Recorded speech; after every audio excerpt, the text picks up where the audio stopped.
Capítulo 31 en la lectura de la novela Yo Claudio, de Robert Graves.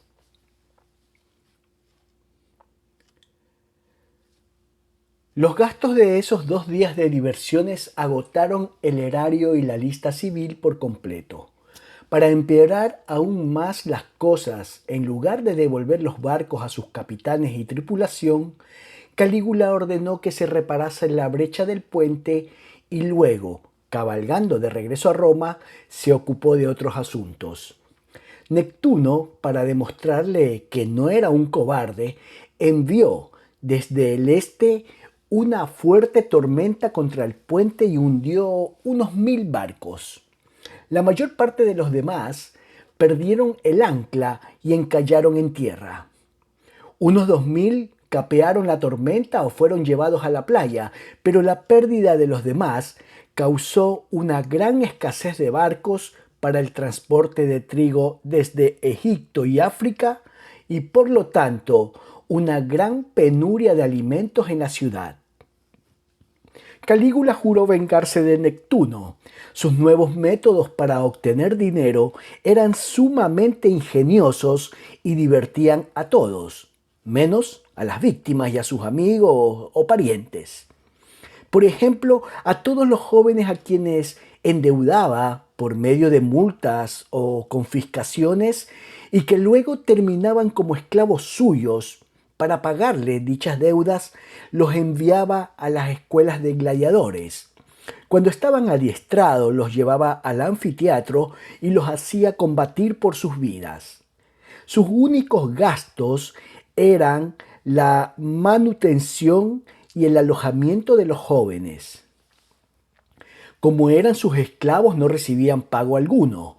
Si triunfaban, los vendía en subasta a los magistrados que tenían la obligación de costear pruebas similares. Se echaban suertes para lograr esta distinción y a cualquiera que quisiese pujar por ellos. Elevaba los precios hasta un tope absurdo, fingiendo que había escuchado ofertas cuando la gente no hacía más que rascarse la cabeza o frotarse la nariz. Mi nervioso temblor de la cabeza me puso en grandes aprietos. Tuve que cargar con 3 gladiadores a un precio promedio de 2000 piezas de oro cada uno. Pero tuve más suerte que un magistrado llamado Apolonio, quien se durmió durante la subasta. Calígula le vendió gladiadores que nadie más parecía querer y elevó el precio cada vez que la cabeza del hombre le caía sobre el pecho. Cuando despertó, descubrió que tenía que pagar no menos de 90.000 piezas de oro por 3 espadachines a los que no necesitaba en lo más mínimo. Uno de los gladiadores que yo compré era muy bueno, pero Calígula apostó fuertemente conmigo contra él. Cuando llegó el día del combate, mi hombre apenas podía tenerse en pie y fue fácilmente derrotado.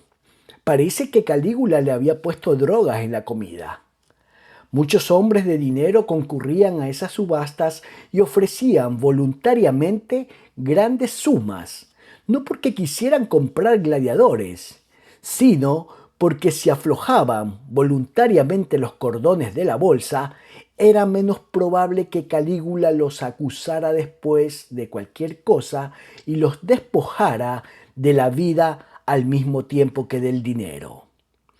El día que mi espadachín fue derrotado, sucedió una cosa divertida. Calígula había apostado fuertemente, junto conmigo, contra 5 reciarios que debían combatir contra un número igual de gladiadores armados de espada y escudo. Yo me había resignado a perder las 1000 piezas de oro que me hizo apostar contra las 5000 suyas, porque en cuanto comenzó la lucha pude ver que los reciarios habían sido sobornados para que se dejaran ganar. Yo estaba sentado cerca de Calígula y le dije: bueno, parece que vas a ganar, pero en mi opinión, esos reciarios no hacen todo lo que pueden. Uno por uno los gladiadores rodearon a los reciarios, quienes se rindieron, y finalmente los 5 quedaron echados en el suelo, con la cara sobre la arena y un gladiador sobre él, la espada en alto. El público volvió los pulgares hacia abajo en señal de que debían ser muertos. Calígula, como presidente, tenía derecho a seguir ese consejo o no, como le pareciera. Lo siguió. «Matadles», gritó. «No han tratado de ganar». Mala suerte para los reciarios, a quienes había prometido en secreto perdonarles la vida. Porque yo no era en modo alguno el único que había sido obligado a apostar por ellos. Calígula ganaba 80.000 piezas de oro con su derrota. Bueno, uno se enojó de tal manera al verse engañado que de pronto forcejeó con su gladiador, lo derribó y consiguió apoderarse de un tridente que yacía cerca de allí y una red, y huir con ellos. Nadie lo creería, pero a fin de cuentas gané mis 5.000 piezas de oro. Primero, el colérico reciario mató a 2 gladiadores que estaban de espaldas a él, recibiendo los aplausos del público después de despachar a sus víctimas. Y luego mató a los otros 3, uno a uno, cuando se precipitaron sobre él, cada uno a varios pasos de distancia del siguiente. Calígula lloró de ira y exclamó: «¡Oh, el monstruo! Mira, ha matado a 5 prometedores y jóvenes espadachines con esa horrible lanza para pescar truchas». Cuando digo que gané las 5.000 piezas de oro, quiero decir que las habría ganado si no hubiese tenido el tacto de anular la apuesta. Que un hombre mate a 5 no es lucha justa, dije. Hasta ese momento, Calígula había hablado siempre de Tiberio como de un granuja redomado y estimulaba a todos los demás a que hicieran lo mismo. Pero un día entró en el Senado y pronunció un largo elogio suyo, diciendo que había sido un hombre incomprendido y que nadie debía hablar mal de él. En mi condición de emperador, tengo el derecho de criticarlo si me place, pero vosotros no. En rigor, sois culpable de traición. El otro día un senador dijo en un discurso que mis hermanos Nerón y Druso fueron asesinados por Tiberio, después de ser encarcelados bajo falsas acusaciones. Eso es asombroso. Luego presentó los documentos que había fingido quemar y leyó largos extractos. Demostró que el Senado no había puesto en duda las pruebas reunidas por Tiberio contra sus hermanos, sino que votó unánimemente que le fuesen entregados para su castigo. Algunos incluso declararon en forma voluntaria contra ellos. Calígula dijo: «Si sabíais que las pruebas que Tiberio os presentó eran falsas, y las había presentado de buena fe, entonces sois vosotros los que los habéis asesinado, no él. Y solo después de su muerte os habéis atrevido a cargar sobre las espaldas de Tiberio vuestra crueldad y traición. O si en aquella época pensabais que las pruebas eran ciertas, entonces él no fue un asesino y lo estáis difamando pérfidamente. O si pensasteis que eran falsas y que él sabía que eran falsas, entonces fuisteis tan culpables de asesinato como él, y además cobardes».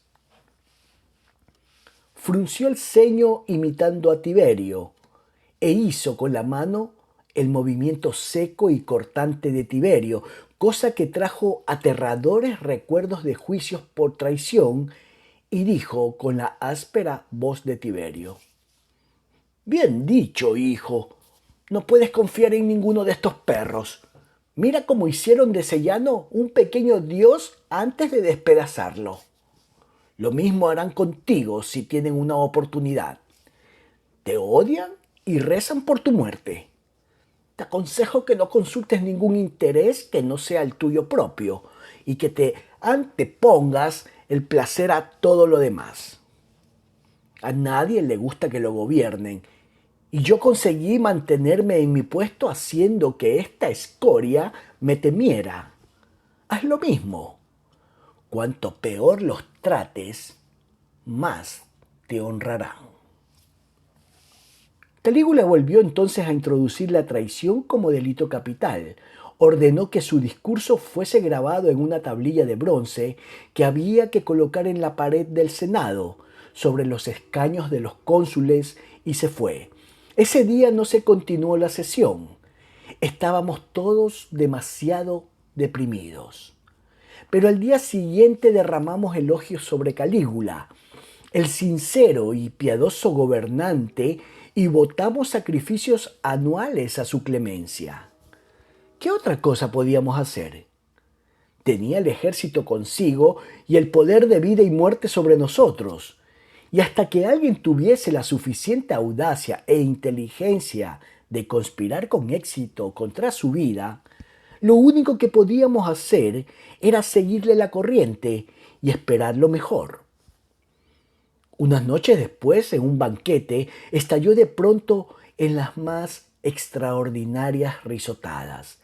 Nadie sabía cuál era la broma. Los dos cónsules que estaban sentados junto a él le preguntaron si les permitiría participar graciosamente en su diversión. Calígula rió con más fuerza aún y los ojos se le llenaron de lágrimas. «No», dijo casi ahogándose, «se trata precisamente de eso. Es un chiste que a vosotros no os parecería nada gracioso. Me reía al pensar que con un solo movimiento de cabeza podría ser que os cortasen la garganta a los dos». Se presentaron acusaciones de traición contra los 20 hombres más adinerados de Roma. No se les ofreció la posibilidad de suicidarse antes del juicio y se los condenó a todos a muerte. Uno de ellos, un magistrado de categoría, resultó ser pobrísimo. Calígula dijo: «El idiota, ¿por qué fingió tener dinero? Me engañó. Si lo hubiese sabido, todavía estaría con vida». Recuerdo a un solo hombre que escapó con vida de una acusación de traición.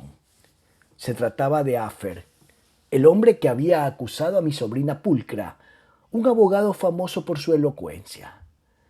Su delito consistía en haber puesto una inscripción en una estatua de Calígula instalada en el vestíbulo de su casa, en el sentido de que el emperador, a los 27 años de edad, era ya cónsul por segunda vez.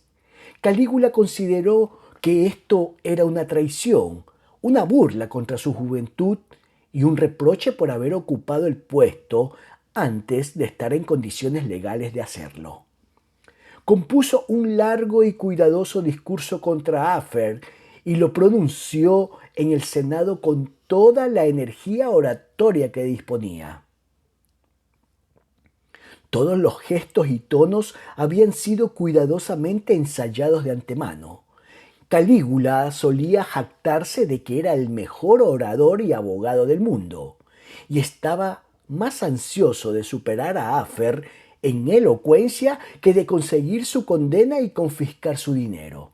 Afer se dio cuenta de ello y fingió sentirse asombrado y abrumado por el talento de fiscal de Calígula. Repitió las acusaciones presentes contra él, punto por punto, elogiándolas con desapego profesional y mascullando: «Sí, eso no se puede discutir. Y ha extraído hasta el último gramo de peso de ese argumento. Y un verdadero dilema. Y qué extraordinario dominio del idioma». Cuando Calígula terminó y se sentó con una sonrisa triunfal, se le preguntó a Afer si tenía algo que decir. Respondió: «Nada, aparte de que me considero sumamente desdichado. Había contado con usar mis dotes oratorias como leve compensación contra la cólera del emperador por mi inexcusable ligereza en el asunto de la maldita inscripción. Pero el destino ha cargado los dados en mi contra.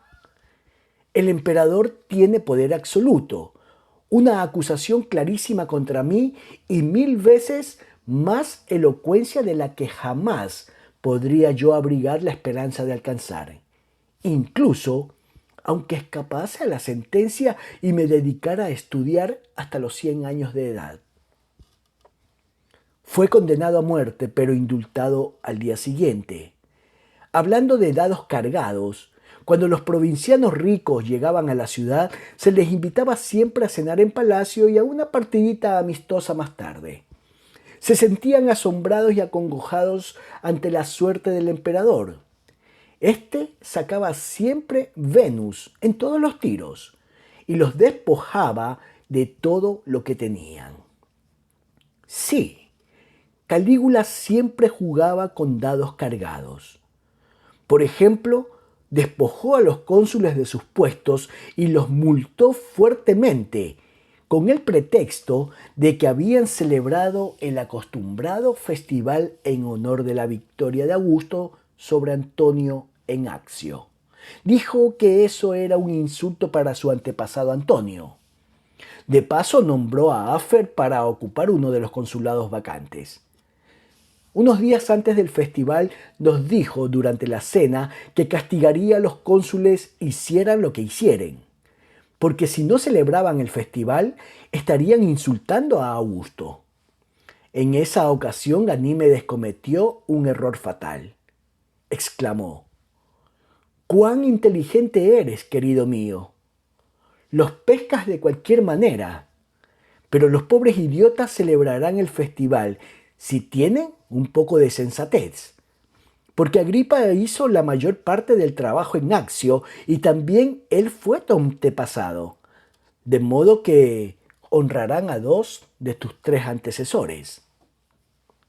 «Ganímedes», replicó Calígula, «ya no somos amigos». «Oh», exclamó Ganímedes, «no me digas eso. No he dicho nada ofensivo, ¿verdad?» «Sal de aquí», le ordenó Calígula. En el acto me di cuenta de cuál había sido el error de Ganímedes. Era un doble error. Ganímedes, como primo de Calígula por el lado paterno, descendía de Augusto y Agripa, pero no de Antonio. Todos sus antepasados habían pertenecido al partido de Augusto, de manera que habría tenido que eludir el tema. Y a Calígula le molestaba que le recordasen que descendía de Agripa, un hombre de familia poco distinguida, pero no tomó por el momento medida alguna contra Ganímedes. Se divorció de Lolia diciendo que era estéril y se casó con una mujer llamada Cesonia. No era joven ni bien parecida, y era hija de un capitán de los custodios. Estaba casada con un panadero o una persona por el estilo, con el cual ya había tenido 3 hijos. Pero había en ella algo que atrajo a Calígula en forma que nadie pudo explicar, y él menos que nadie. Con frecuencia solía decir que le arrancaría el secreto, aunque tuviera que hacerlo con la tortura de las cuerdas de violín. Quería saber por qué la amaba tanto. Se dice que ella lo conquistó con un bebedizo y que Calígula enloqueció por ella mucho tiempo antes de conocerla. Sea como fuere, quedó embarazada de él y Calígula se sintió tan excitado ante la perspectiva de ser padre que, como digo, se casó con ella. Poco después de su casamiento con Cesonia, declaró en público su divinidad. Visitó el templo de Júpiter en el monte Capitolino. Apeles estaba con él. Le preguntó a éste: «¿Quién es el dios más grande, Júpiter o yo?». Apeles vaciló pensando que Calígula bromeaba. No quería blasfemar contra Júpiter en su mismo templo. Calígula silbó para llamar a 2 germanos e hizo desnudar y azotar a Apeles ante la estatua misma de Júpiter. No muy rápido, les dijo a los hermanos, con lentitud para que lo sienta más. Lo azotaron hasta que se desmayó y luego lo reanimaron con agua sagrada y lo volvieron a azotar hasta que murió. Calígula envió después cartas al Senado anunciando su divinidad y ordenó la inmediata construcción de un gran altar al lado del templo de Júpiter, a fin de que yo pueda morar junto a mi hermano Júpiter. Instaló en él una imagen suya, 3 veces más grande que el tamaño normal, hecha de oro macizo y ataviada todos los días con ropajes nuevos. Pero pronto riñó con Júpiter y se le oyó amenazarlo airadamente. Si no sabes quién es el amo aquí, te enviaré a Grecia. En apariencia Júpiter se disculpó y Calígula contestó: Oh, quédate con tu maldito monte capitolino. Me iré al Palatino, está mejor ubicado. Construiré allí un templo digno de mí, sucio y viejo farsante gruñón. Otra cosa curiosa sucedió cuando visitó el templo de Diana en compañía de un ex gobernador de Siria llamado Vitelio. A este le había ido muy bien allí. Había sorprendido al rey de Partia, que estaba a punto de invadir la provincia por medio de una marcha forzada a través del Éufrates. Sorprendido en un terreno desfavorable para la batalla, el rey de los partos se vio obligado a firmar una paz humillante y a entregar sus hijos como rehenes. Habría debido mencionar que Calígula llevaba al hijo mayor como prisionero en su carroza cuando atravesó el puente. Bien, Calígula tenía celos de Vitelio y lo habría condenado a muerte si éste no hubiese sido prevenido por mí. Era amigo mío, en cuanto lo aconsejé a lo que debía hacer. Una carta mía lo esperaba en Brindisi cuando llegó, y en cuanto arribó a Roma y se le llevó ante Calígula, cayó de hinojos y le adoró como a un dios. Vitelio se convirtió en su amigo íntimo y me demostró su gratitud de muchas maneras. Como decía, Calígula se encontraba en el templo de Diana hablando con la diosa, no con la estatua, sino con una presencia invisible. Le preguntó a Vitelio si él también podía verla o si solo veía la luz de la luna. Vitelio se estremeció violentamente, como aterrorizado, y manteniendo la vista fija en el suelo, exclamó: «Solo vosotros los dioses, Señor, tenéis el privilegio de veros los unos a los otros». Por esa época más o menos me vi otra vez en dificultades. Al principio creí que se trataba de una treta de Calígula para librarse de mí. Todavía no estoy seguro de que no lo fuera. Un conocido mío, un hombre con el cual solía jugar a los dados con frecuencia, falsificó un testamento y se tomó la molestia de falsificar también mi sello como testigo. Por suerte para mí, no había advertido una minúscula resquebrajadura en el borde del sello de ágata, que siempre dejaba su marca en la cera. Cuando me arrestaron de pronto por conspiración en el fraude y me llevaron ante el tribunal, soborné a un soldado para que llevase una súplica secreta a mi amigo Vitelio, rogándole que me salvara la vida como yo había salvado la suya. Le pedí que le hablase de la pequeña grieta a Calígula, que juzgaba el caso, y que tuviese preparado un auténtico sello mío para compararlo con el falsificado. Pero había que hacer que el propio Calígula hallase la diferencia y se quedase con todo el mérito del descubrimiento. Vitelio manejó todo el asunto con mucho tacto. Calígula advirtió la melladura, se jactó de su agudeza visual y me absolvió con una severa advertencia de que en el futuro debía tener más cuidado con la gente con la cual me vinculaba. Al falsificador le cortaron las manos y se las colgaron del cuello a modo de prevención. Si a mí me hubiesen considerado culpable, habría perdido la cabeza. Así me lo dijo Calígula durante la cena esa noche. Piadosísimo Dios, le contesté, en realidad no sé por qué te preocupas tanto por mi vida. Está en la naturaleza de los sobrinos gozar con las adulaciones de los tíos. Se ablandó un poco y me preguntó lanzando un guiño al resto de los comensales. ¿Y qué valor exacto asignarías a tu vida esta noche, si puedo preguntártelo? Ya lo he calculado. 1 céntimo. ¿Y cómo llegaste a una cifra tan modesta? Toda vida tiene un valor calculable.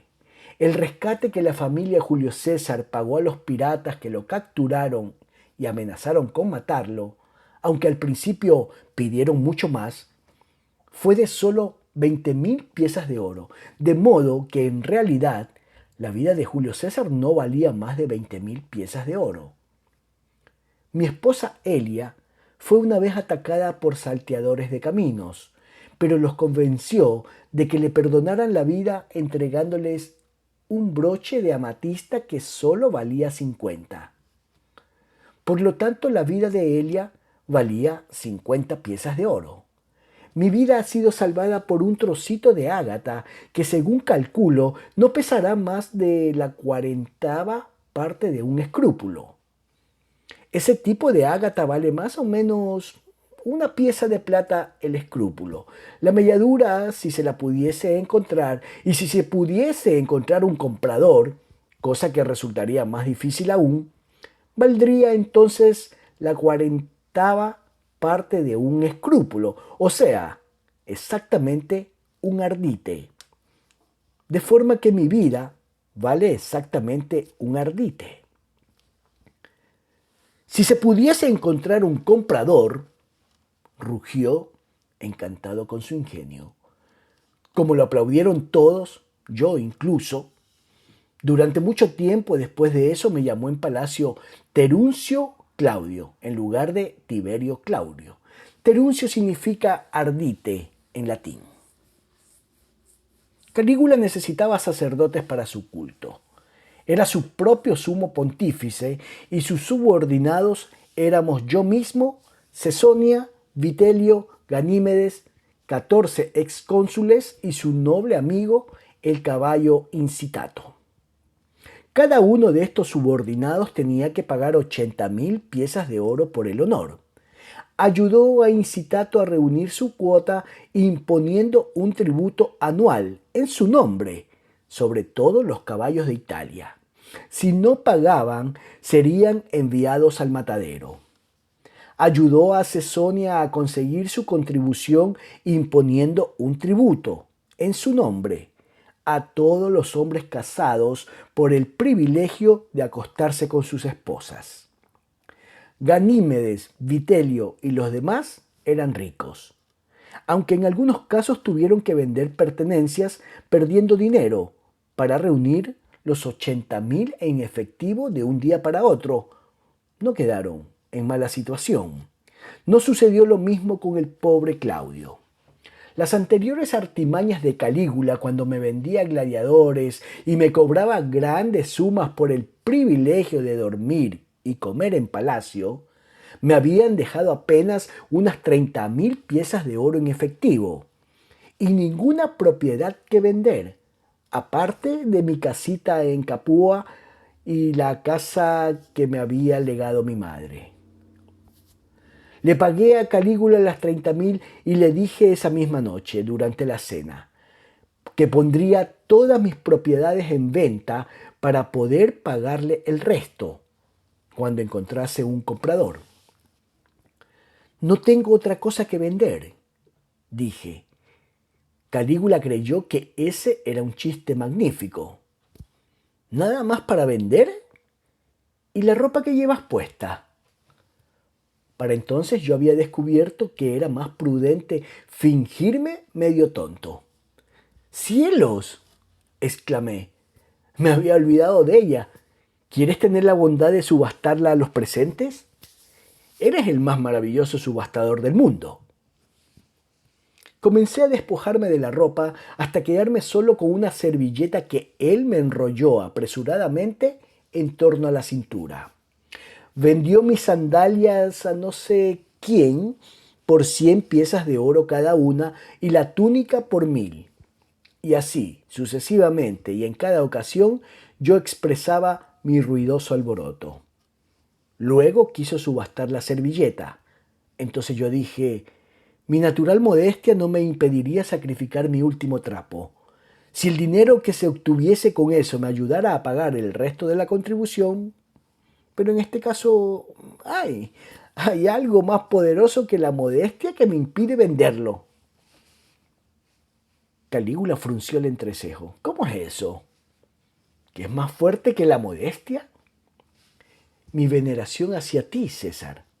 Es tu propia servilleta. Tú me la entregaste graciosamente para que la usara en esta excelente comida.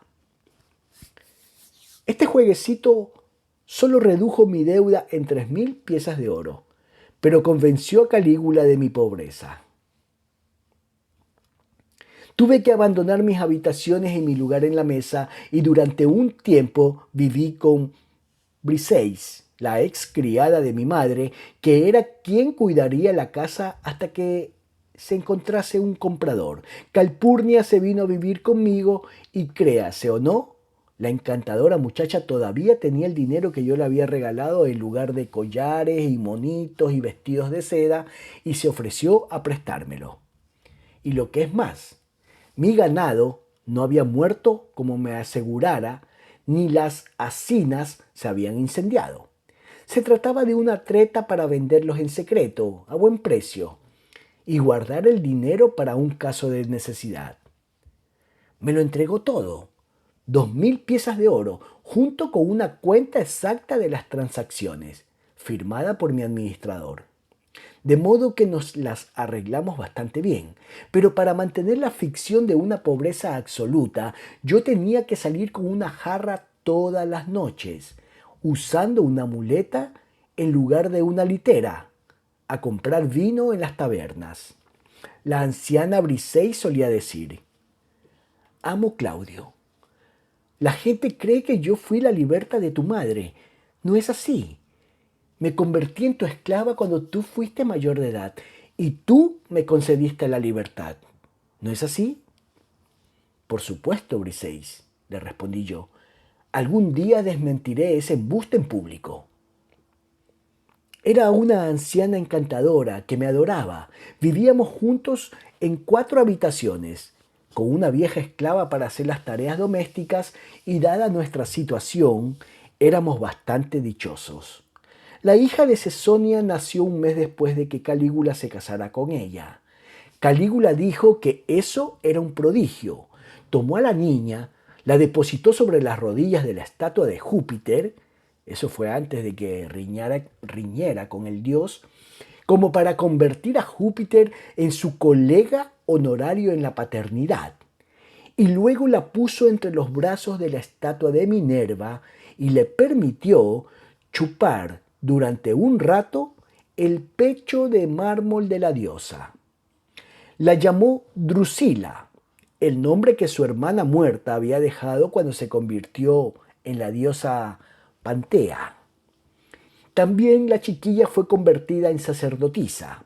Reunió el dinero para la cuota de iniciación recurriendo patéticamente al público, a quien se quejó de su pobreza y de los cuantiosos gastos de la paternidad. Creó un fondo llamado Fondo de Drusila. Puso alcancías en todas las calles con los rótulos de alimentos para Drusila, bebida para Drusila y dote para Drusila. Y nadie se atrevía a pasar ante los guardias apostados junto a las alcancías sin dejar caer 1 o 2 monedas de cobre. Calígula quería intensamente a su pequeña Drusila, que resultó ser una niña tan precoz como lo había sido él mismo. Se complacía de enseñarle su inconmovible rigor y comenzó las lecciones cuando la chiquilla apenas sabía caminar y hablar. La estimuló a torturar gatitos y perritos y a clavar sus afiladas uñas en los ojos de sus compañeros de juegos.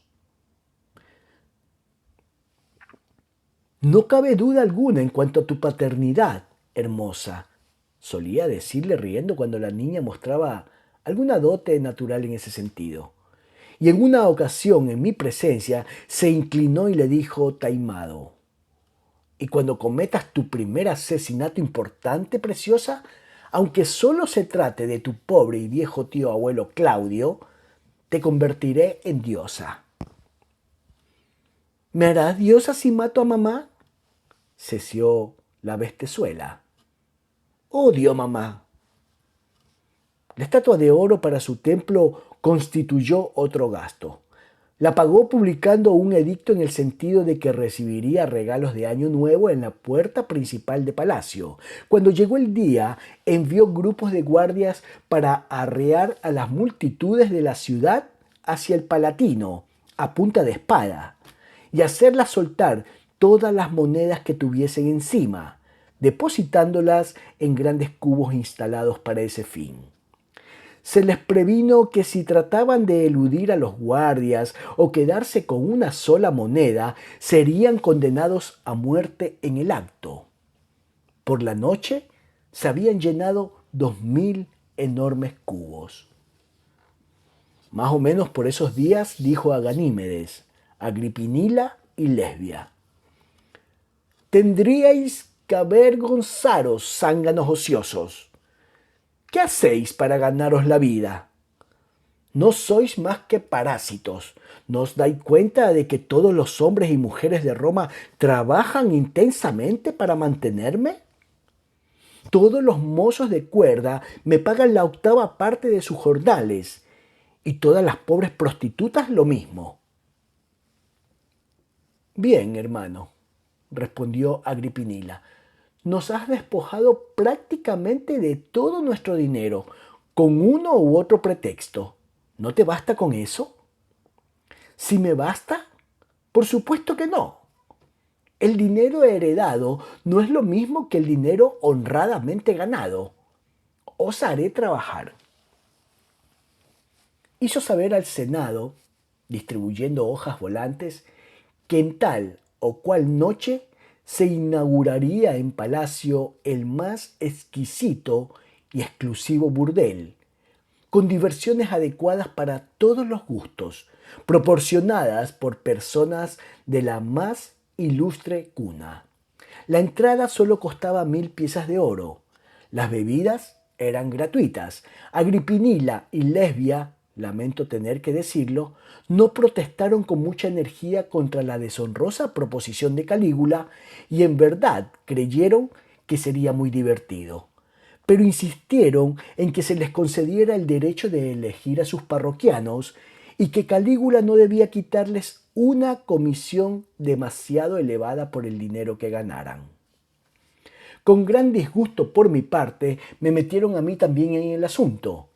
Me vistieron de portero cómico. Calígula, enmascarado y con un disfraz, era el alcahuete y empleaba todas las artimañas del oficio para despojar a los clientes de sus placeres y su dinero. Cuando protestaban, yo tenía que expulsarlos. Tengo brazos bastante fuertes, más vigorosos que los de la mayoría de los hombres, aunque mis piernas me son muy poco útiles. Por lo tanto, divertí a todo el mundo con mi torpe cojera y las inesperadas palizas que propinaba a los invitados, cuando conseguía apoderarme de ellos. Calígula declamaba con voz teatral los versos de Homero. Con torpe gracia su oficio ejerce Vulcano, y risas estentóreas resuenan en lo alto. Se trataba del pasaje del libro primero de la Ilíada, en que el dios cojo anda por el Olimpo y todos los demás dioses se ríen de él. Yo me encontraba en el suelo, golpeando al esposo de Lesbia con los puños. No era muy frecuente que tuviese una oportunidad tan hermosa de saldar antiguas cuentas. E incorporándome respondí: de su yunque entonces el cojo artífice se apartó. Con tuertas piernas avanza y su rumbo es oblicuo. Me encaminé hacia la mesa de las bebidas. Calígula se mostró complacido y citó otro par de versos que vienen después del pasaje de las risas estentorias.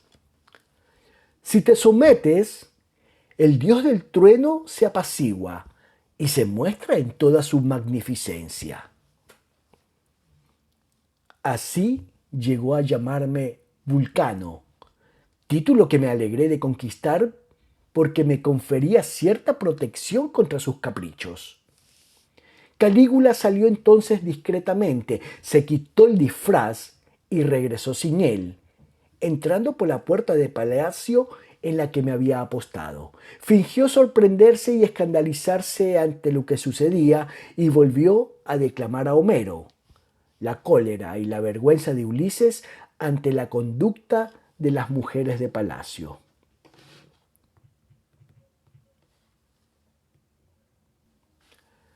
Y así cubierto en el pórtico permanece.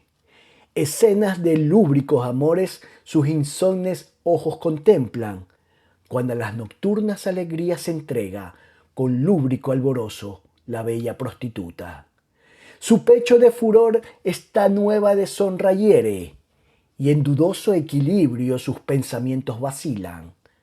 Apagar en el acto la culpable llama con la sangre de los pecadores y así borrar la vergüenza, o a su lascivia entregar un último abrazo y dejar que los otros consumen el deshonor. En su dolido corazón se agita la furia murmuradora, como gruña a sus cachorros la hembra del mastín, y ladra al lacayo desconocido. Y así la ira, contenida, retrocede, desatando la tempestad en su pecho. Pobre corazón dolido, exclamó, soporta el tormento del honor herido y tu ira contén. Angustias más feroces no pudo tu fortaleza apaciguar, cuando a los valientes compañeros de 10 años de luchas el atroz Polifemo devoró. Entonces fui liberado por paciente prudencia de la muerte decretada. Donde dice Polifemo, léase Tiberio, explicó. Luego golpeó las manos para llamar a los guardias que llegaron corriendo.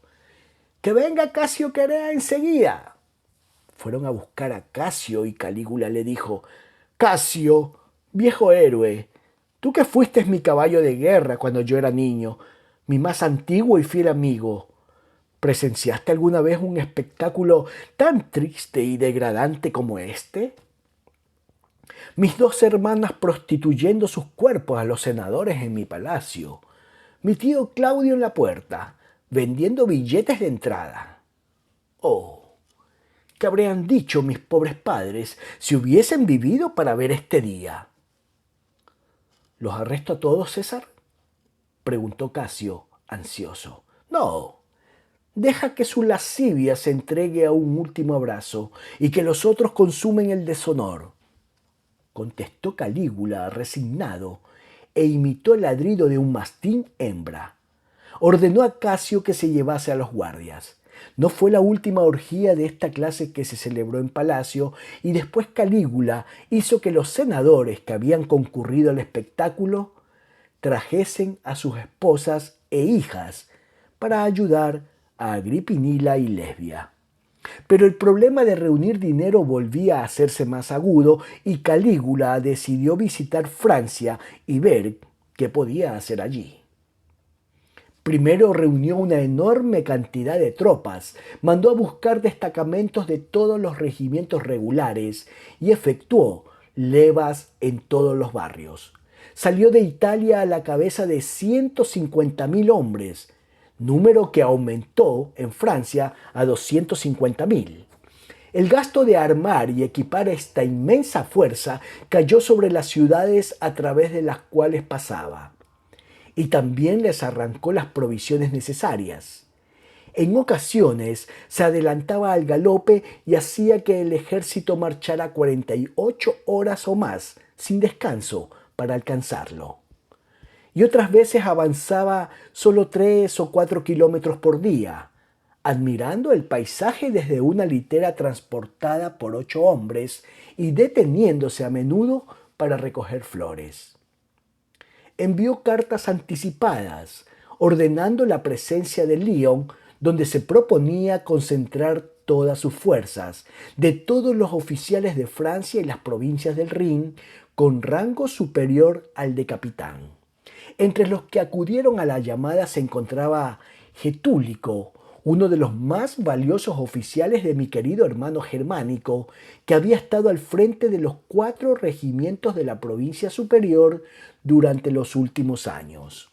Era muy popular entre sus soldados porque mantenía la tradición de los castigos leves y de la disciplina basada en el cariño antes que en el miedo. También era popular entre los regimientos de la provincia inferior, mandados por su suegro Apronio, porque Getúlico se había casado con una hermana de aquella Apronia a quien mi cuñado Plaucio había arrojado supuestamente por la ventana.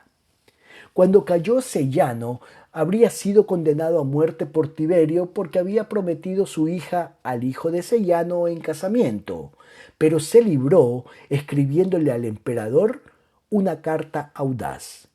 Dijo que mientras se le permitiera conservar el mando de sus tropas, podía contarse con su fidelidad, lo mismo que con la de sus soldados. Tiberio, prudente, le dejó en paz, pero Calígula le envidiaba por su popularidad y le hizo arrestar en cuanto llegó. Calígula no me había invitado a esa expedición, de modo que me perdí todo lo que siguió y no puedo hablar de ello con detalle. Lo único que sé es que Ganímedes y Getúlico fueron acusados de conspiración. Ganímedes de designios de apoderarse de la monarquía, Getúlico de apoyarlo, y ambos fueron ejecutados sin juicio previo. También Lesbia y Agripinila. Últimamente el esposo de esta última había muerto de hidropesía. Estaban supuestamente en la conspiración. Fueron desterradas a una isla de la costa de África frente a Cartago. Era una isla muy calurosa, árida, donde la pesca de esponjas era la única industria. Y Calígula les ordenó que aprendieran el oficio de buceadoras, porque ya no podía seguir manteniéndolas. Pero antes de ser enviadas a la isla, tuvieron que realizar una tarea. Se vieron obligadas a caminar hasta Roma, desde Lyon, bajo escolta armada, y turnarse para transportar la urna en que se habían guardado las cenizas de Ganímedes. Se trataba de un castigo por su persistente adulterio con éste, como explicó Calígula en una carta de elevado estilo que envió al Senado. Hablaba de su gran clemencia por no haberlas condenado a muerte. Pero se habían demostrado ser peores que prostitutas. Ninguna prostituta honorable habría tenido el descaro de exigir los precios que pedían y recibían ellas por sus licenciosidades. Yo no tenía motivos para lamentarme por la suerte de mis sobrinas. Eran tan malas como Calígula, a su manera, y siempre me habían tratado con rencor. 3 años antes, cuando nació su hijo, Agripinila le pidió a Calígula que sugiriese un nombre para él. «Llámalo Claudio», respondió Calígula, «y sin duda resultará una belleza».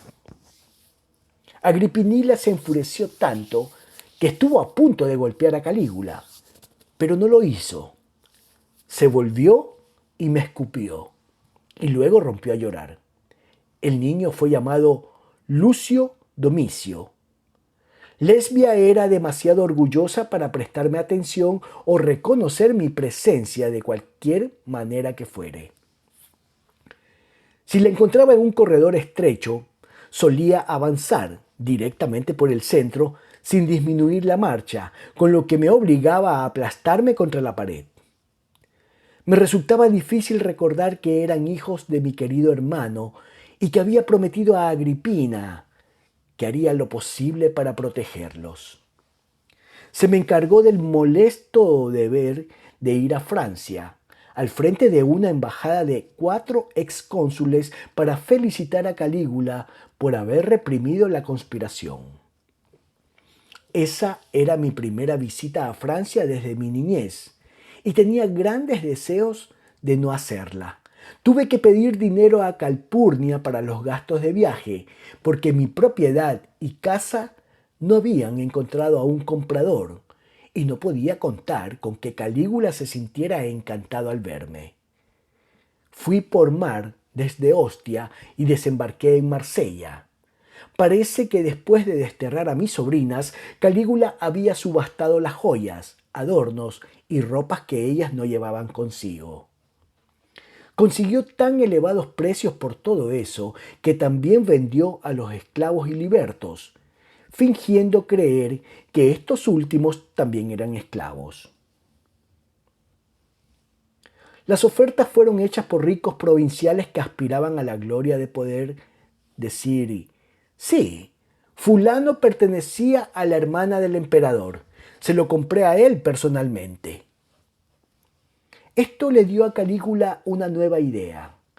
El antiguo palacio donde había vivido Livia se hallaba cerrado. Estaba lleno de valiosos muebles y cuadros y reliquias de Augusto. Calígula mandó a buscar todas esas cosas a Roma y me hizo responsable de su seguridad y rápida llegada a Lyon. Me escribió: envíalas por carretera, no por mar. He tenido una disputa con Neptuno. La carta llegó el día anterior al de mi partida, de modo que encargue a Palas el trabajo. La dificultad era que todos los caballos y carros sobrantes habían sido requisados para el transporte del ejército de Calígula. Pero éste había dado la orden y había que encontrarlos como fuera. Palas fue a ver a los cónsules y le mostró la orden de Calígula. Se vieron obligados a requisar los transportes de correspondencia y los carros de panadero y los caballos de los molinos de cereales, cosa que causó grandes molestias al pueblo. Y así fue como una tarde de mayo, antes de la puesta del sol, Calígula, sentado en el puente de Lyon, dedicado a una conversación imaginaria con el dios local del río, me vio llegar por la carretera a lo lejos. Reconoció mi silla de manos por el tablero de dados que le he colocado. Alivio la monotonía de los viajes jugando a los dados conmigo mismo. Me gritó furioso: ¡Hey, señor! ¿Dónde están los carros? ¿Por qué no has traído los carros? Le respondí también a gritos: el cielo bendiga a su majestad. Me temo que los carros tardarán todavía unos días. Vienen por tierra, vía Génova. Mis colegas y yo hemos venido por agua. Pues por agua volverás, amigo, dijo. Ven aquí. Cuando llegué al puente, 2 soldados germanos me sacaron de la litera y me llevaron al parapeto del arco central, donde me sentaron de espaldas al río. Calígula se precipitó hacia adelante y me empujó. Hice 2 cabriolas en el aire y caí a una distancia que me pareció de 300 metros antes de hundirme en el agua. Recuerdo haber pensado: nací en Lyon y en Lyon muero.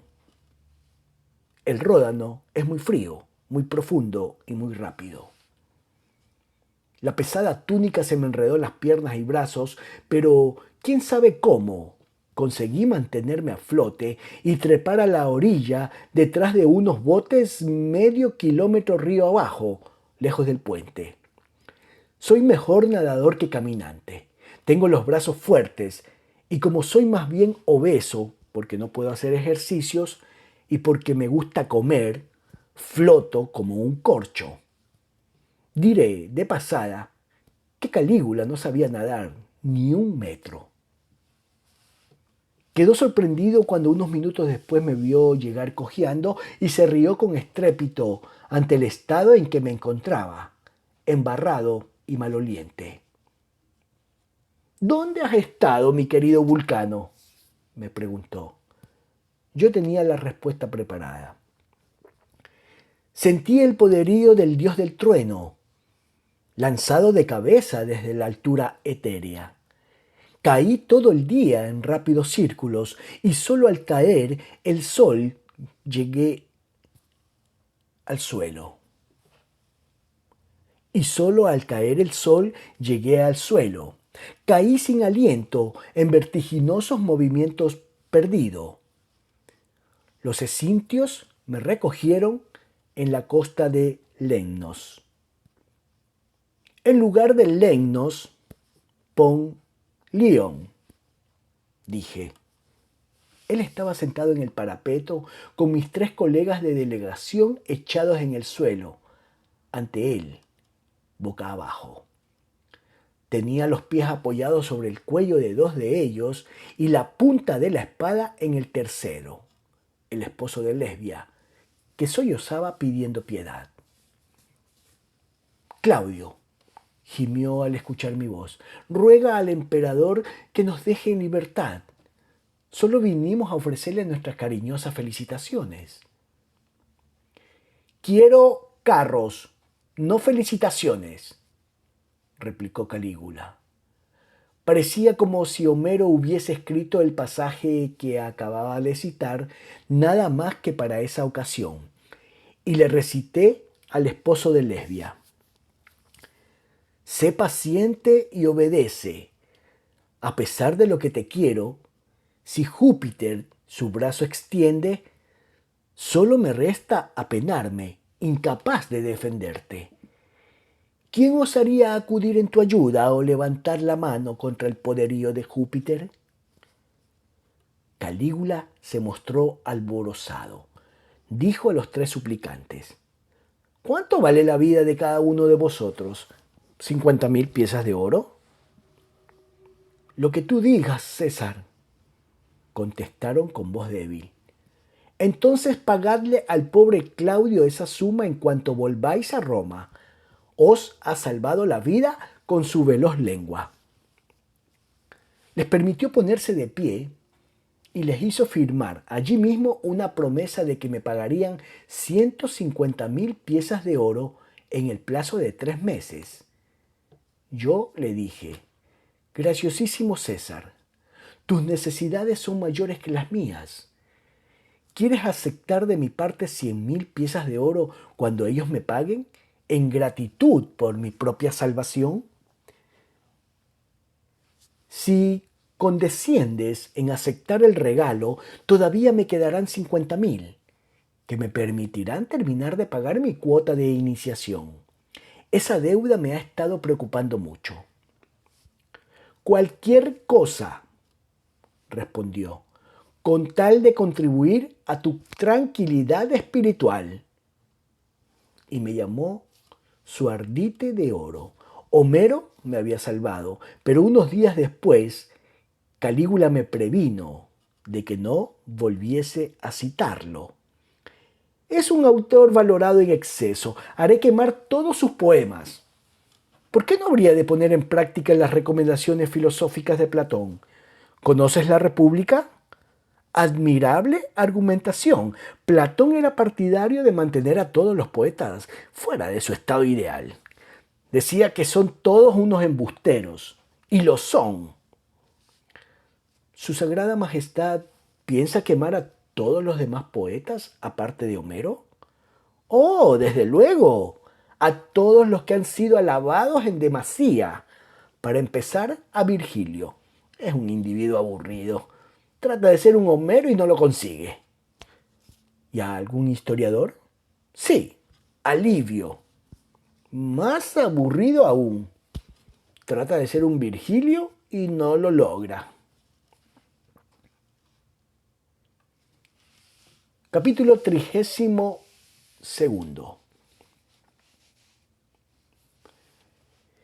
Pidió los más recientes censos oficiales de propiedades y después de examinarlos llamó a Lyon a los hombres más ricos de Francia, de modo que cuando llegasen de Roma los tesoros de palacio estuviesen en condiciones de poder fijar buenos precios. Antes de comenzar la subasta, pronunció un discurso.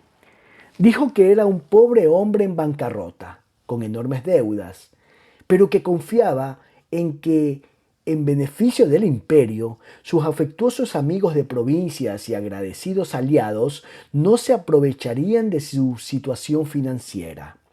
Les rogó que no ofrecieran menos del verdadero valor de los legados familiares que para su gran pena se veía obligado a poner en venta. No existía treta alguna del rematador común que no hubiese aprendido, y además inventó muchas otras nuevas que estaban más allá del alcance de los parlanchines de la plaza del mercado cuya cháchara imitaba. Por ejemplo, vendía el mismo artículo a diferentes compradores, cada vez con un diferente análisis de sus cualidades, utilidad e historia.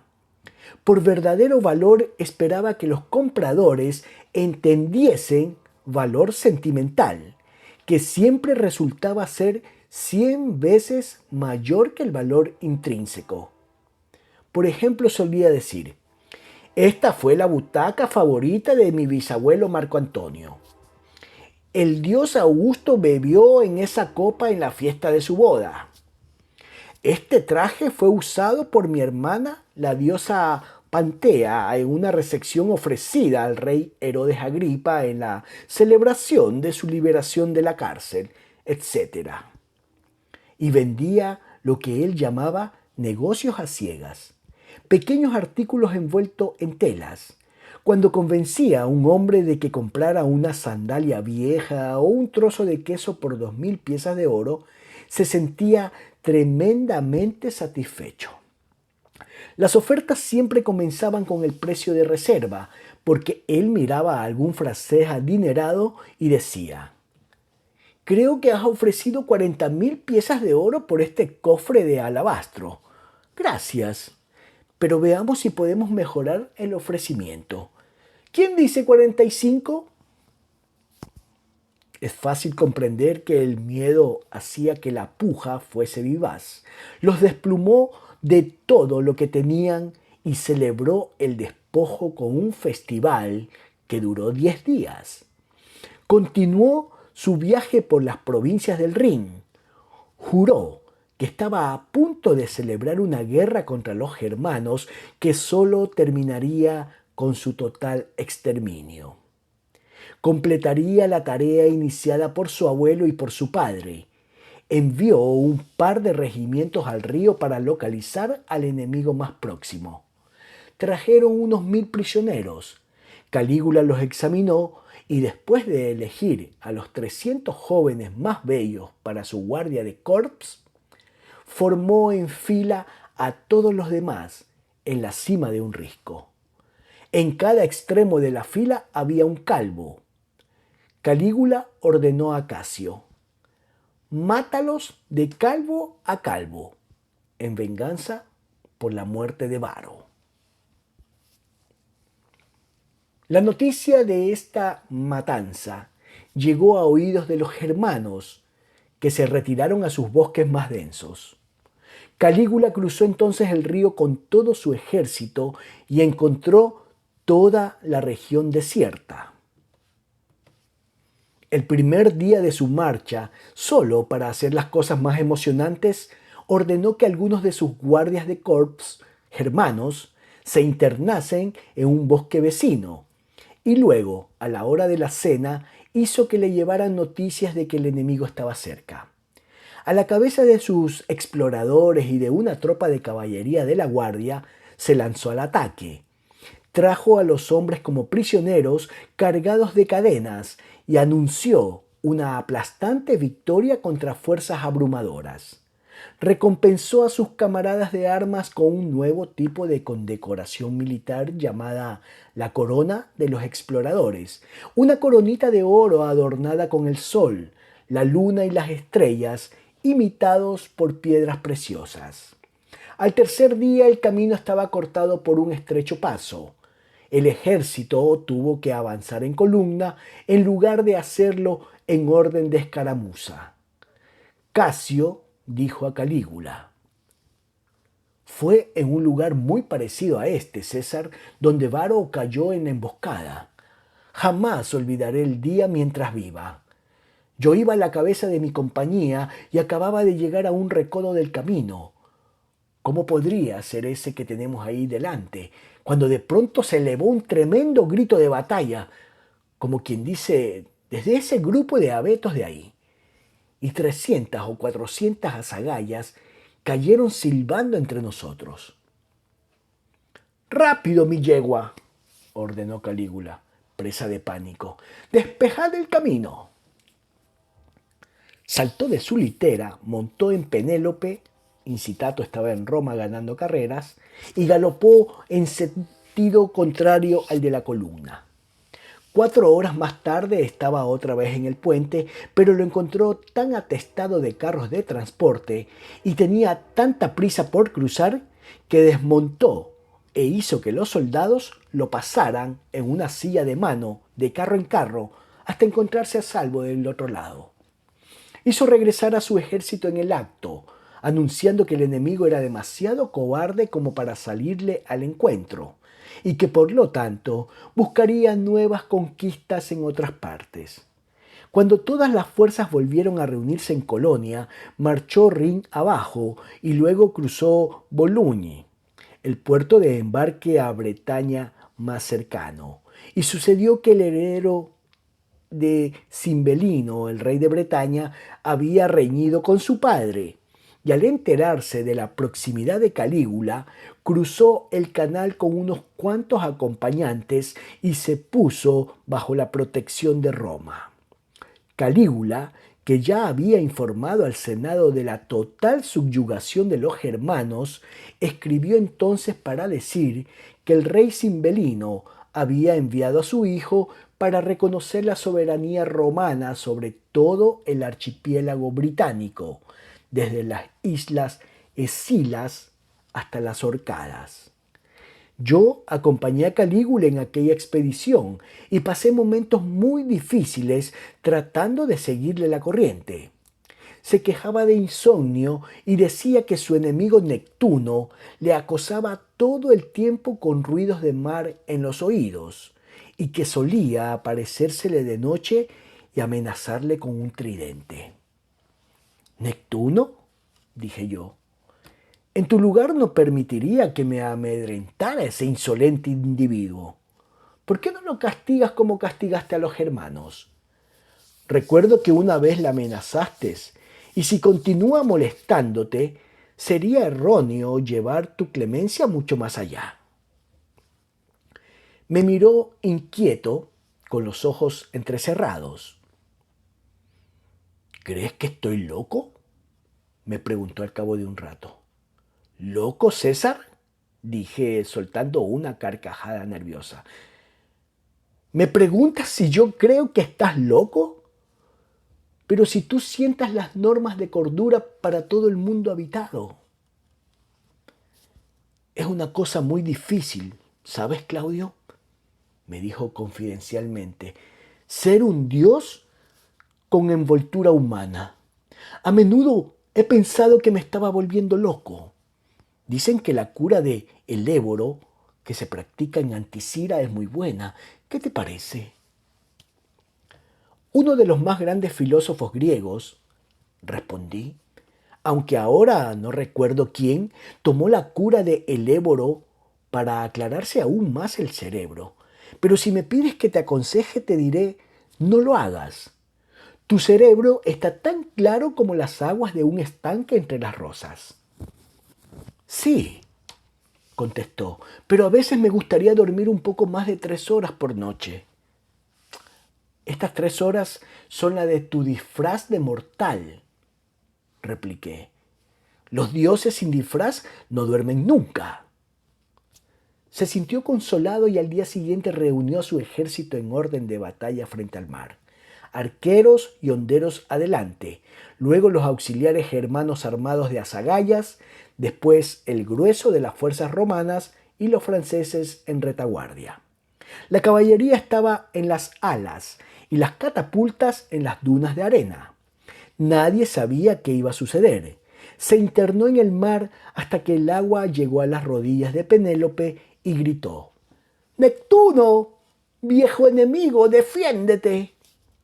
Te desafío a combate mortal. Hiciste naufragar traidoramente la flota de mi padre, ¿no es cierto? Prueba tus fuerzas conmigo si te atreves». Y enseguida citó los versos de Homero de la lucha de Áyax con Ulises. «O déjame que te levante, jefe, o levántame tú. Probemos nuestra fuerza». Una olita pasó rodando ante él, la hendió con la espada y se rió despectivamente. Luego se retiró y ordenó que se tocara a combate general. Los arqueros lanzaron sus flechas, los honderos sus piedras, los hombres de la jabalina sus proyectiles.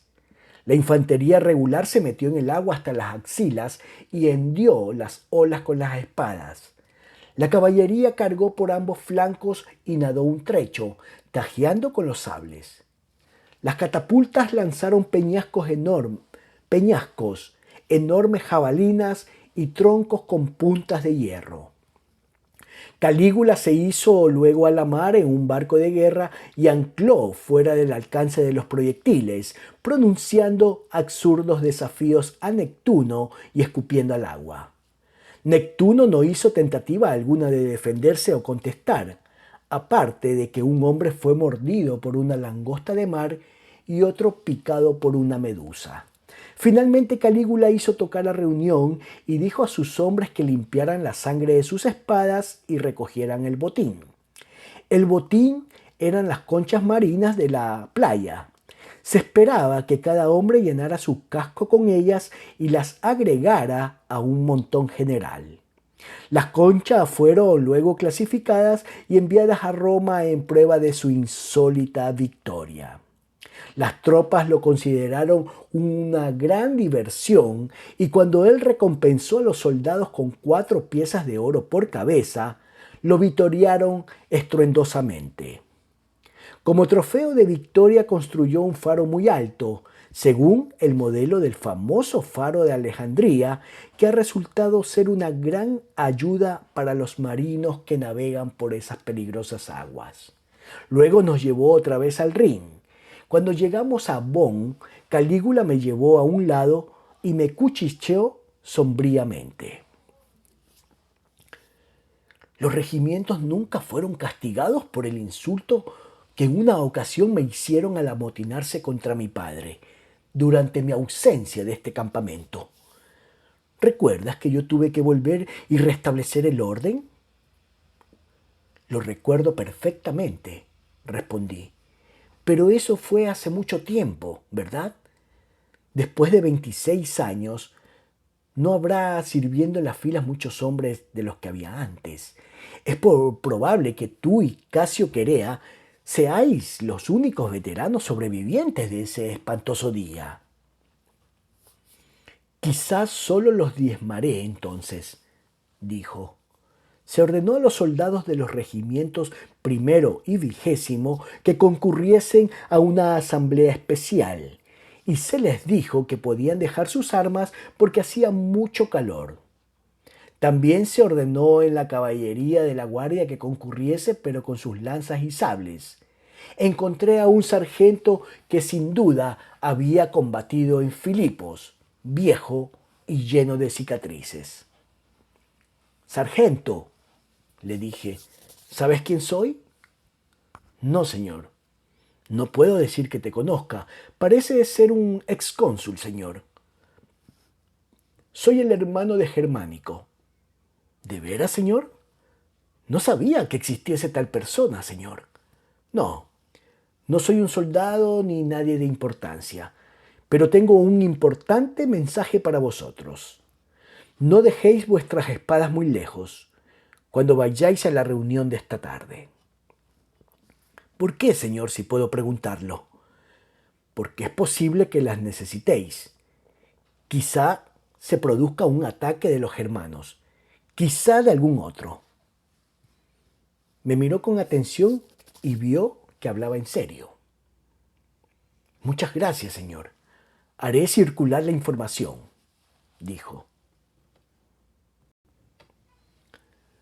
La infantería se reunió frente a la plataforma del tribunal y Calígula habló con rostro colérico, ceñudo, golpeando con los pies y tajeando el aire con las manos.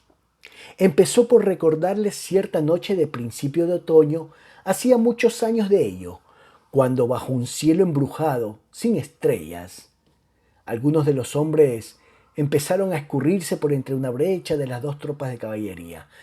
Iban a buscar sus espadas. Otros las sacaron audazmente de debajo de sus capas militares, donde las tenían ocultas.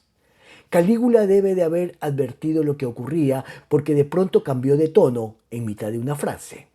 Trazó un feliz contraste entre aquellos horribles días, felizmente olvidados, y el actual reinado de gloria, riqueza y victoria. Vuestro pequeño compañero de juegos creció y se convirtió en un hombre, dijo, en el más poderoso emperador que este mundo haya conocido. Ningún enemigo, por feroz que sea, se atreve a desafiar a sus inconquistables ejércitos. El viejo sargento corrió hacia él. «¡Todo está perdido, César!», gritó. «El enemigo ha cruzado el río en Colonia con 300.000 hombres. Pretende saquear Lyon y luego cruzar los Alpes y saquear Roma». Aparte de Calígula, nadie creyó en esta disparatada información.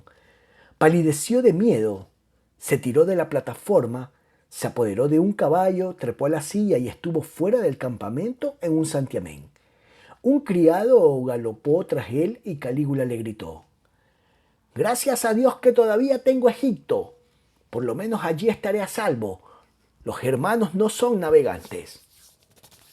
Cómo se rieron todos. Pero un coronel fue en su busca con un buen caballo y lo alcanzó al cabo de un rato. Le aseguró que las noticias eran exageradas. Solo una pequeña fuerza, dijo, había cruzado el río para ser derrotada de inmediato.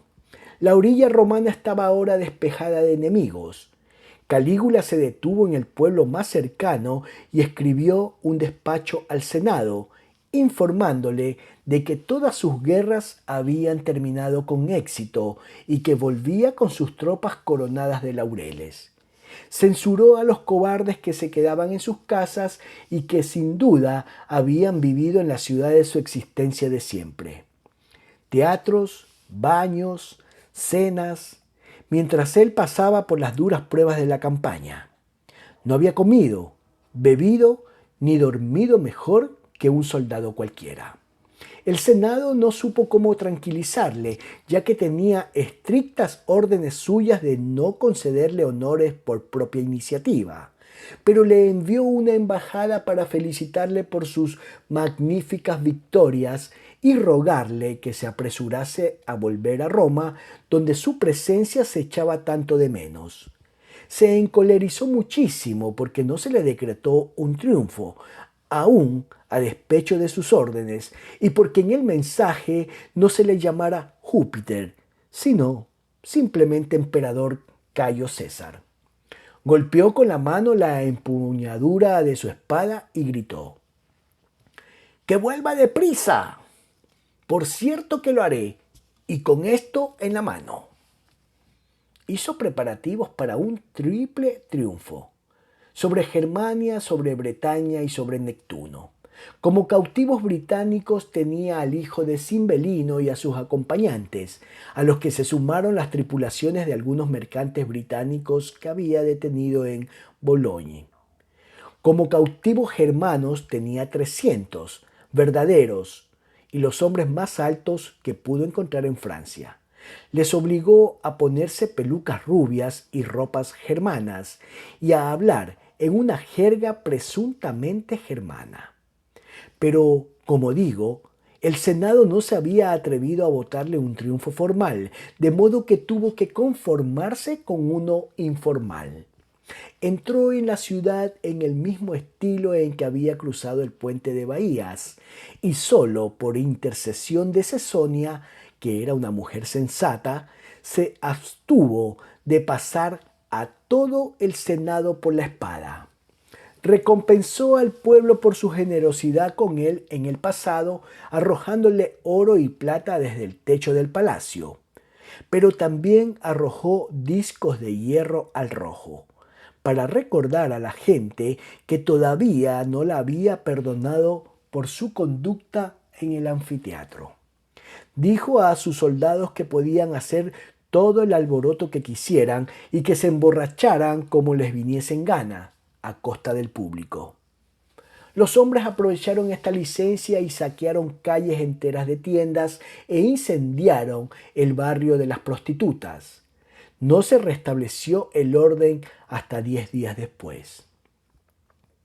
Eso ocurrió en septiembre, mientras se encontraba ausente. Los obreros habían estado atareados en el nuevo templo del Monte Palatino, al otro lado del templo de Castor y Polus. Se hizo una ampliación que llegaba hasta la plaza del mercado. Calígula convirtió entonces el templo de Castor y Polus en un vestíbulo del templo nuevo, para lo cual abrió un pasaje entre las estatuas de los dioses. Los gemelos celestes son ahora mis porteros, se jactó. Luego envió un mensaje al gobernador de Grecia para que se ocupara de quitar los templos de allí, de quitar de los templos de allí todas las estatuas más famosas de los dioses y enviárselas a Roma. Tenía la intención de quitarles la cabeza y reemplazarlas por la suya. La estatua que más codiciaba era una colosal de Júpiter olímpico. Hizo construir un barco especial para transportarla a Roma, pero el barco fue herido por un rayo antes de ser botado, o por lo menos así se informó. Yo creo, en realidad, que la supersticiosa tripulación lo quemó adrede, pero Júpiter Capitolino se arrepintió luego de su pendencia con Calígula, así nos lo dijo éste, y le pidió que volviera a vivir otra vez a su lado. Calígula respondió que ya había prácticamente terminado un nuevo templo, pero que como Júpiter Capitolino se había disculpado tan humildemente, haría una transacción. Construiría un puente sobre el valle y uniría las dos colinas. Y lo hizo. El puente pasaba por encima del techo del templo de Augusto. Ahora Calígula era públicamente Júpiter. No solo era el Júpiter latino, sino el Júpiter olímpico. Y no solo eso, sino también todos los otros dioses y diosas a quienes había decapitado y colocado su propia cabeza. A veces era Apolo, otras Mercurio y otras Plutón. Y en cada caso se ponía las vestimentas apropiadas y exigía los sacrificios correspondientes. Lo he visto disfrazarse de Venus con una larga vestidura de gasa de seda, el rostro pintado, una peluca roja, el pecho con postizos y zapatos de tacones altos. Estuvo presente disfrazado de la buena diosa en su festival de diciembre, y eso sí que fue un escándalo. Marte también era un personaje favorito, pero casi siempre era Júpiter. Se ponía una corona de olivo, una barba de delicados hilos de oro y una capa de seda de color azul intenso, y llevaba en la mano una tiara de plata dentada para representar el rayo. Un día se encontraba en la plataforma de las oraciones en la plaza del mercado, disfrazado de Júpiter y pronunciando un discurso. Muy pronto, dijo, haré construir una ciudad en la cima de los Alpes para ser ocupada por mí. Los dioses preferimos las cimas de las montañas a los valles insalubres. Desde los Alpes tendré una amplia visión de mi imperio. Francia, Italia, Suiza, el Tirol y Germania. Si veo alguna traición incubándose a mis pies, daré un retumbante trueno de advertencia. Gruñó entre dientes. Si la advertencia no es atendida, aniquilaré al traidor con mi rayo. Arrojó su trozo de metal a la multitud. Un desconocido, un zapatero de Marsella que visitaba Roma, estalló en carcajadas. Calígula lo hizo arrestar y llevar a la plataforma, y luego, inclinándose, le preguntó: ¿Quién crees que soy? Un gran farsante, respondió el zapatero. Calígula se mostró desconcertado. ¿Un farsante?, repitió. ¿Yo? ¿Un farsante? Sí, dijo el francés. Yo no soy más que un pobre zapatero francés, y esta es mi primera visita a Roma, y no quiero conocer más. Si en mi país alguien dijera lo que tú dices, lo consideraríamos un gran farsante. Calígula también rompió a reír. ¡Pobre tonto!, dijo. Y lo sería. Esa es la diferencia. La gente también rió como enloquecida, pero no sabía bien si de Calígula o del zapatero. Poco después de eso, hizo construir una máquina productora de truenos y rayos. Encendía una mecha y la hacía rugir y centellear y arrojar piedras en la dirección que deseara. He sabido de buena fuente que cada vez que de noche se producía una verdadera tormenta de truenos, se escondía debajo de la cama. Hay una divertida anécdota relacionada con esto. Un día estalló una tormenta cuando se pavoneaba vestido de Venus. ¡Padre! ¡Padre!, rompió a gritar. ¡Perdona la vida de tu bella hija! El dinero que reunió en Francia fue dilapidado muy pronto, y entonces inventó nuevas maneras de aumentar sus ingresos. Su método favorito consistía en examinar judicialmente los testamentos de los hombres que habían muerto sin dejarle dinero. Entonces presentaba pruebas de los beneficios que los testadores habían recibido de él y declaraba que o bien se habían mostrado desagradecidos o no estaban en sus cabales en el momento de redactar sus testamentos, y que prefería creer lo segundo. Cancelaba los testamentos y se nombraba a sí mismo principal heredero. Solía llegar al tribunal por la mañana temprano y anotar en un encerado la suma que tenía la intención de redondear ese día, por lo general 200.000 piezas de oro. Cuando lograba reunirla, cerraba el tribunal. Una mañana dictó un nuevo edicto en cuanto a los horarios de trabajo para los distintos tipos de tiendas. Lo hizo escribir en letras muy pequeñas en un cartelito colocado en la parte superior de una columna de la plaza del mercado, donde nadie se molestaría en leerlo, por considerarlo carente de importancia. Esa tarde, sus funcionarios anotaron los nombres de varios cientos de comerciantes que sin querer habían infringido el edicto. Cuando se les llevó a juicio, permitió que el que así lo quisiera solicitase una disminución de la sentencia, nombrándole su heredero junto con sus propios hijos. Muy pocos lo hicieron. Era ya costumbre que los hombres de dinero notificasen al tesorero imperial que Calígula había sido nombrado el principal heredero en sus testamentos. Pero en varios casos eso resultó ser una imprudencia, porque Calígula utilizaba el cofre de medicinas que había heredado de mi abuela Livia.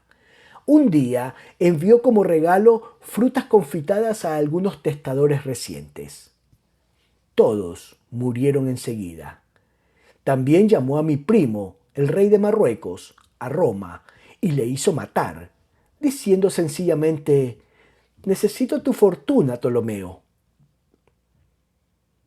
Durante su permanencia en Francia hubo muy pocas condenas y las cárceles estaban casi vacías. Eso significaba una escasez de víctimas para arrojar a los animales feroces. Solucionó el problema utilizando a miembros del público, cortándoles primero la lengua para que no pudiesen pedir auxilio a sus amigos. Se volvía cada vez más caprichoso. Un día, un sacerdote estaba a punto de sacrificar un buey. En esos momentos Calígula era Apolo. El procedimiento habitual consistía en que un diácono aturdiese al buey con una hacha de piedra, después de lo cual el sacerdote le cortaba el pescuezo. Calígula apareció vestido de diácono y formuló la pregunta habitual: ¿lo hago? El sacerdote le respondió: hazlo, y dejó caer el hacha de piedra sobre la cabeza de éste. Yo seguía viviendo en la pobreza, con Calpurnia y Briseis, porque si bien no había contraído deudas, tampoco tenía dinero, aparte de los pocos ingresos que recibía de la granja.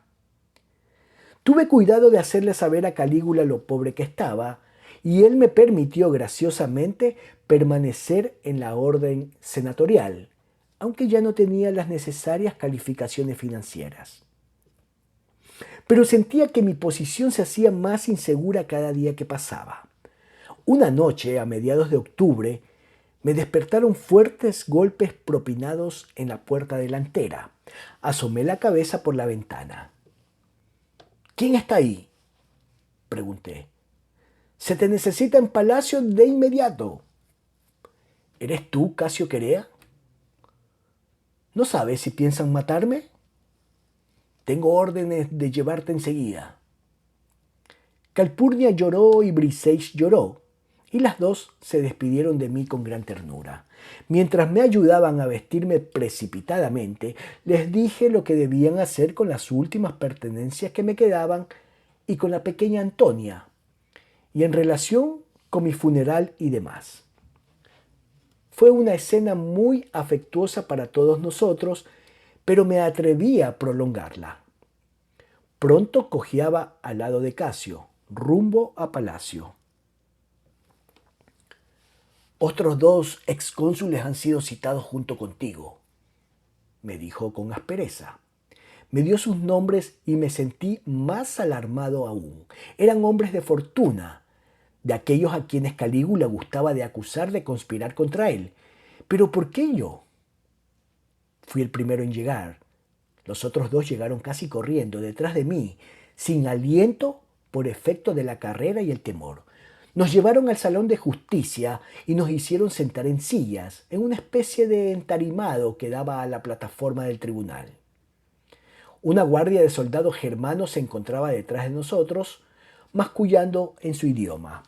La sala estaba a oscuras, a no ser por 2 minúsculas lámparas de aceite encendidas en el tribunal. Las ventanas de abajo se hallaban cubiertas, advertí, con colgaduras negras bordadas con estrellas de plata. Mis compañeros y yo nos dimos la mano en silencio, a modo de despedida. Eran hombres de quienes yo había recibido muchos insultos en una u otra ocasión, pero a la sombra de la muerte, esas insignificancias se olvidan con facilidad. Permanecimos allí esperando a que sucediese algo, hasta que llegó el alba. De pronto escuchamos un resonar de címbalos y la alegre música de oboes y violines. Entraron varios esclavos por una puerta situada a un lado del tribunal, cada uno con 2 lámparas, que colocaron en mesas auxiliares. Y luego la potente voz de un eunuco comenzó a cantar la conocida canción Cuando las largas vigilias de la noche. Los esclavos se retiraron. Se oyó un ruido de pasos y de pronto entró danzando una alta y torpe figura cubierta con una túnica femenina de seda rosada con una corona de rosas de imitación en la cabeza. Era Calígula. Entonces la diosa de dedos de rosa se llevará consigo la noche estrellada. Apartó los cortinajes de la ventana y reveló las primeras luces del alba, y luego, cuando el eunuco llegó a la parte de la diosa de dedos rosados que apaga las lámparas una a una, incorporó también ese incidente a la danza, y donde yacen los amantes clandestinos, envueltos en los dulces esfuerzos de la pasión.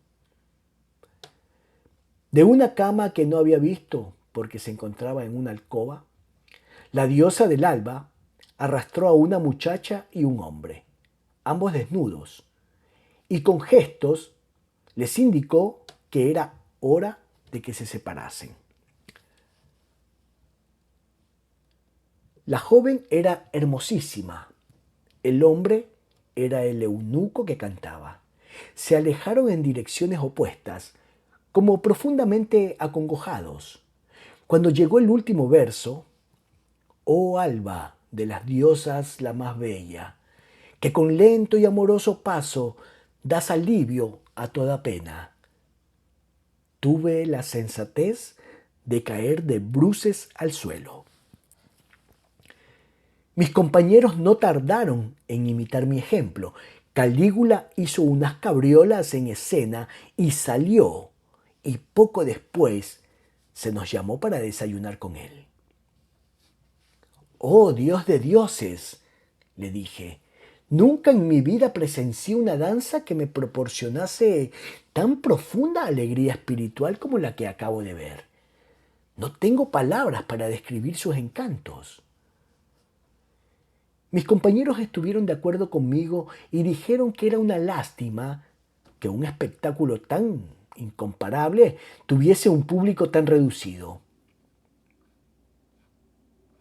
Calígula contestó con complacencia que solo se trataba de un ensayo. Pronto lo ofrecería, una noche, en el anfiteatro para toda la ciudad. No entendí cómo se las arreglaría con el asunto de descorrer los cortinajes en un anfiteatro al aire libre de cientos de metros de longitud, pero no dije nada en ese sentido. Tuvimos un desayuno delicioso. El ex cónsul de mayor edad tuvo que sentarse en el suelo y alternativamente comer pastel de tordo y besar los pies de Calígula. Yo pensaba cuán satisfechas se sentirían Calpurnia y Briseis al verme otra vez, cuando Calígula, que estaba de un humor muy placentero, me dijo de pronto: «Una muchacha hermosa, ¿no es cierto, Claudio, viejo libertino?» «Muy bella, por cierto, Dios. Y todavía es virgen, por lo que sé. ¿Te gustaría casarte con ella? Puedes hacerlo si quieres. A mí me gustó por un rato, pero es gracioso. Ya no me gustan más que las mujeres inmaduras.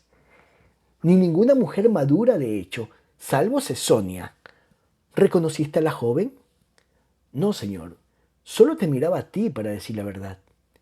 Es tu prima Mesalina, la hija de Barbato». El viejo alcahuete no musitó ni una palabra de protesta cuando le pedí que me la enviara. Qué cobardes son a fin de cuentas, Claudio. Sí, señor Dios. Está bien, os casaré mañana. Creo que ahora iré a acostarme. Mil gracias y respeto, señor. Me dio a besar su otro pie. Al día siguiente cumplió con su promesa y nos casó. Aceptó la 10ª parte de la dote de Mesalina como honorario, pero por lo demás se portó con bastante cortesía. Calpurnia se había alegrado mucho al ver que yo seguía con vida y fingió que no le molestaba mi casamiento. Dijo con tono práctico: «Muy bien, querido. Volveré a la granja a cuidar de tus intereses. No me echarás de menos con una esposa tan bonita. Y ahora que tienes dinero volverás a vivir en palacio». Le dije que el matrimonio me había sido impuesto y que la echaría mucho de menos. Pero ella se burló de eso. Mesalina era 2 veces más bonita que ella, 3 veces más inteligente. Y además tenía rango y dinero. Yo ya estaba enamorado de ella, afirmó. Me sentí incómodo. Calpurnia había sido mi única amiga durante esos 4 años de desgracia. ¿Qué no había hecho por mí? Y sin embargo tenía razón. Estaba enamorado de Mesalina y esta sería ahora mi esposa. Con Mesalina en la casa no habría lugar para Calpurnia. Lloraba cuando se fue. Yo también lloré. No estaba enamorado de ella, pero era mi mejor amiga y sabía que si alguna vez la necesitaba, volvería a ayudarme. No tengo que decir que cuando recibí el dinero de la dote, no me olvidé de ella.